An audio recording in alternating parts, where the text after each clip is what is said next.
Nous ne gagnons pas le salut par notre obéissance, puisque le salut est un don gratuit de Dieu, qui s'obtient par la foi.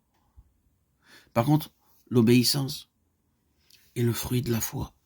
Vous le savez, Jésus est apparu pour ôter les péchés. Il n'y a point en lui de péché. Quiconque demeure en lui, il ne pêche point. Quiconque pêche ne l'a pas vu et ne l'a pas connu. 1 Jean 3, 5, 6. Là est la pierre de touche. Si nous demeurons en Jésus, si l'amour de Dieu demeure en nous, nos sentiments, nos pensées, nos desseins, nos actes seront conformes à la volonté de Dieu, telle qu'elle est exprimée dans les préceptes de sa sainte loi. Petits enfants, que personne ne vous séduise. Celui qui pratique la justice est juste. 1 Jean 3, 7.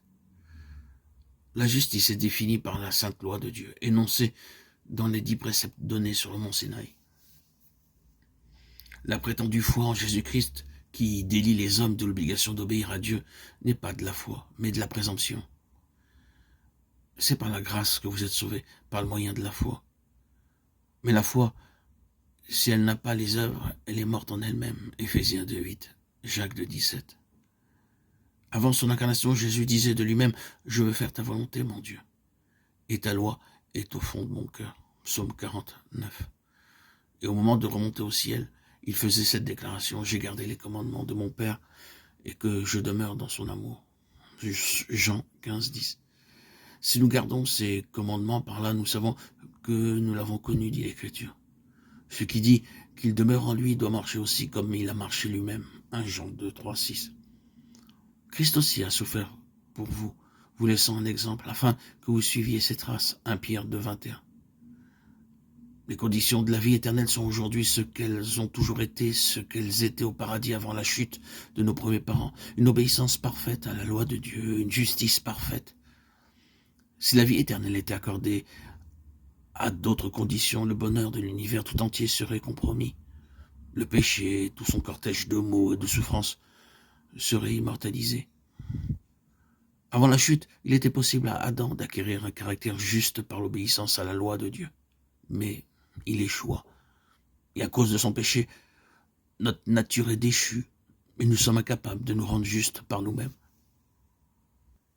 Étant mauvais, nous ne pouvons pas obéir parfaitement à une loi sainte.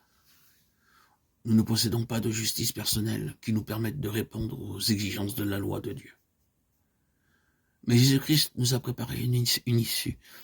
Il a vécu sur la terre au milieu des mêmes épreuves et des mêmes tentations que nous. Il a vécu sans péché, il est mort pour nous et maintenant il s'offre à prendre sur lui nos péchés et à nous donner sa justice. Si vous vous donnez à lui et si vous l'acceptez comme votre sauveur, quelque coupable que votre vie ait pu être, vous êtes à cause de lui considéré comme étant juste. Le caractère de Jésus-Christ est substitué à votre caractère.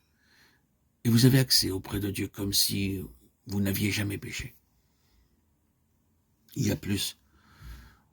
Jésus change votre cœur. Il y habite par la foi.